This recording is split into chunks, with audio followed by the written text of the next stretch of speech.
قطر نے اسلامی ملک ہونے کا حق ادا کر دیا ہے اور اپنے پیسے، معیشت اور اتنے بڑے ورلڈ کپ کو ایک طرف رکھ کر دنیا پر یہ واضح کر دیا ہے کہ ہمارا دین اسلام ہے اور اس دین سے ہم کسی بھی صورت پیچھے نہیں ہٹ سکتے۔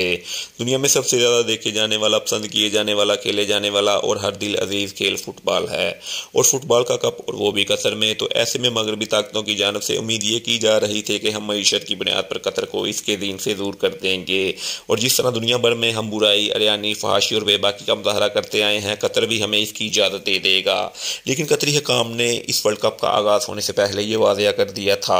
کہ ہم معاشی فائدے کے لیے اپنے دین کو کسی بھی صورت پیچھے نہیں چھوڑ سکتے اور نہ ہی اپنے شرعی اصولوں کو نظر انداز کریں گے۔ ایسے میں ایک بار پھر بھارت کے میڈیا کی چیخیں سنائی دے رہی ہیں، اور وجہ یہ ہے کہ قطری حکومت نے معروف اسلامی اسکالر ڈاکٹر ذاکر نائک کو دعوت دی ہے کہ وہ قطر پہنچیں اور فیفا ورلڈ کپ کے دوران شائقین کو اسلامی لیکچر دیں۔ یہاں پر جو لوگ اس ورلڈ کپ کو دیکھنے کے لیے آئیں، انہیں اسلام سے روشناس کروایا جائے، اسلام کی تعلیمات دی جائیں اور بتایا جائے کہ یہ دین کتنا خوبصورت ہے اور اپنے ماننے والوں کے لیے کیسے کیسے آسانیاں پیدا کرتا ہے۔ صرف یہی نہیں بلکہ اسلامی لیکچر کے ساتھ ساتھ قطر نے اور بھی بہت سی پابندیاں لگا دی ہیں، اور قوانین پر عمل کرنے کے حوالے سے قطری حکام کی جانب سے پہلے ہی حکم نامہ جاری کر دیا گیا ہے۔ قطری حکومت کی جانب سے یہ کہا گیا ہے کہ آپ ہمارے ملک میں ورلڈ کپ دیکھنے کے لیے آ رہے ہیں اور آپ کو یہاں کے قوانین اور اسلامی قوانین پر بھی عمل کرنا ہوگا، بصورت دیگر آپ کے خلاف قانونی کارروائی کی جائے گی۔ خاص طور پر بیئر یا شراب کے استعمال سے قطر کی جانب سے یہ واضح کیا گیا ہے کہ اسٹیڈیم کے اندر نہیں بلکہ باہر ایک فین زون بنا دیا گیا ہے، جہاں میچ سے گھنٹہ پہلے، میچ کے دوران یا پھر میچ سے 1 گھنٹہ بعد تک بیئر یا شراب پی جا سکتی ہے،